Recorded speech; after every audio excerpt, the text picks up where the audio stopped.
यांग सनजी, ये मेरी लेडी है, अब से ये तुम्हारी मॉम है। मॉम? गु संतोंग चौंका और चू चिंगचेंग की ओर देखा। मस्त है, मुझे पसंद है। चू चिंगचेंग शर्मा गई और जुओ फान की तरफ आंखें तरेरी। फिर उसने हेवनली साइकिल एल्डर्स की तरफ देखा और पूछा, यांग सनजी, क्या तुम इन्हें हरा पाओगे? ये तो मुश्किल होगा ना।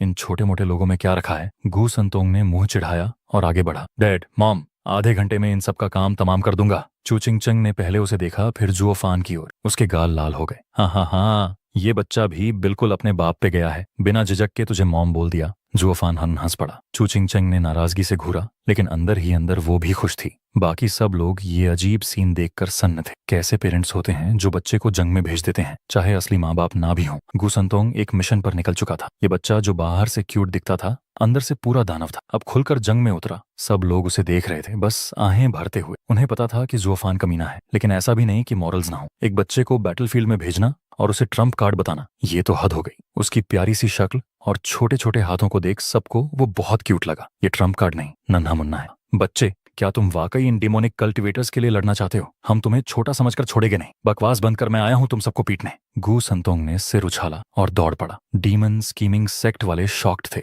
और उसकी तारीफ करने लगे। क्या हिम्मत है, बाप बेटे दोनों ही जिद्दीक है। फिर अगर तू इतनी छोटी उम्र में डिमोनिक पाथ पे चल पड़ा है, तो हम चारों एल्डर्स तुझे शुद्ध करके मुक्त कर देंगे। चारों ने हैंड साइंस बनाए और एक जोरदार ड्रैगन की दहाड़ के साथ एक ड्रैगन सोल गु संतोंग की तरफ बढ़ा। सब शॉक्ड थे और उस छोटे बच्चे को लेकर वरीड भी। फिर सबकी नजरें जुओ फान पर गईं। तू अपने बेटे को बचाने नहीं जा रहा। जुओ फान बस मुस्कुराता रहा। हिपोक्रिट्स, अंदर आओ और लड़ो। ये ड्रामा बंद करो। तुम सब बस नंबर के दम पे लड़ते हो। जैसे ही ड्रैगन गु संतोंग की तरफ आया, उसने मुंह बनाया और अपनी हथेली घुमाई। पैम! एक जोरदार ब्लास्ट के साथ वो ड्रैगन उड़ गया, चीखता हुआ वापस अपने सर्कल में। चारों एल्डर्स हिल गए। यकीन ही नहीं हो रहा था कि एक बच्चा उनके अर्थ ड्रैगन सोल को ऐसे उड़ा सकता है। गु संतोंग यहीं नहीं रुका। उसने जमीन पर जोर से पैर पटका और सीधा उनके स्पिनिंग सर्कल के सामने आ गया। फिर अपनी जबरदस्त मुट्ठी से वार किया। बूम! एक और धमाके के साथ वो येलो ड्रैगन जो सर्कल के चारों ओर घूम रहा था, उसकी बॉडी अंदर धंस गई। वो दर्द से चीखा और फिर टूटकर रोशनी में बदल गया। सर्कल भी टूट गया और अब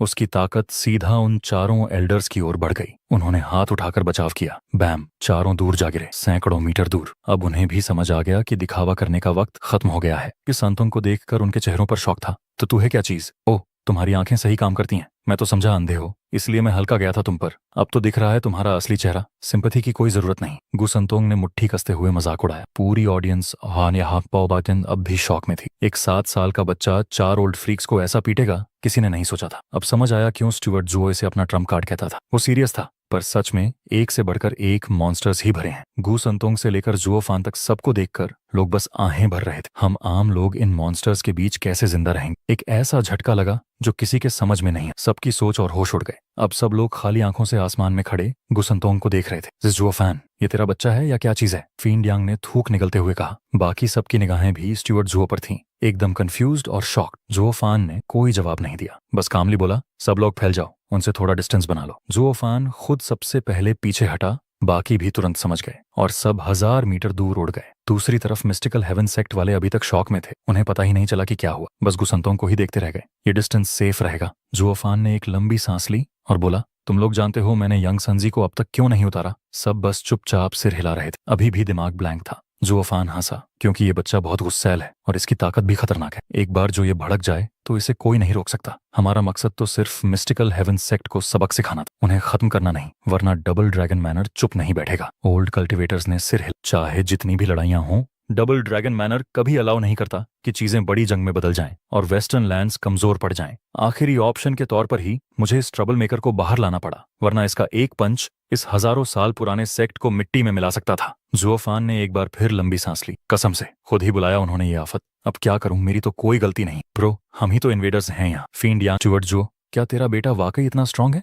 मिस्टिकल हेवन सेक्ट भी कोई छोटी चीज नहीं है। यकीन नहीं? देख लो, मेरा बच्चा तियान्यू में एंडर कहलाता था, जो सामने आया सबको मिटा डाला। जुओ फान ने कंधे उचकाए। सबने गंभीर होकर अटेंशन दिया और तभी देखा कि गु संतोंग फुल एटीट्यूड में मिस्टिकल हेवन सेक्ट की तरफ बढ़ रहा था, जैसे कोई भी उसके लायक नहीं हो। दिया हेवनली साइकिल एल्डर्स गु संतोंग के एटीट्यूड से जल गए थे। वो जानते थे कि बच्चा दिखने से ज्यादा है, लेकिन उसका ये डिसरिस्पेक्टफुल बिहेवियर सीधा उनकी ईगो पे लग रहा था। बस बहुत हो गया तेरा एरोगेंस बच्चे, हमने तुझे अंडर एस्टिमेट किया, पर अब अगर तू सोच रहा है कि आसानी से हमें हरा देगा तो भूल जा। ओह, तो फिर चलते हैं दोबारा। गूसंतोंग ने नाक चढ़ाई और एक उंगली से उन्हें टीज किया। तुम सब बस बोलते हो, दम तो है नहीं। अगर सच में मर्द हो तो आओ और लड़ो। हेवनली साइकिल एल्डर्स का खून खौल उठा। मिस्टिकल हेवन सेक्ट वाले भी टेंशन में थे। कोई पहली बार उनके 4 वेनरेबल्स की ऐसी इंसल्ट कर रहा था। हालांकि इसमें दम तो है। सब सांस रोककर देखने लगे। जंग शुरू होने वाली थी। चारों एल्डर्स ने हैंड साइंस बनाए और 4 जबरदस्त ड्रैगनिक रोर्स के साथ 4 ड्रैगन आसमान में उड़ गए। नीचे से पीली रोशनी उठी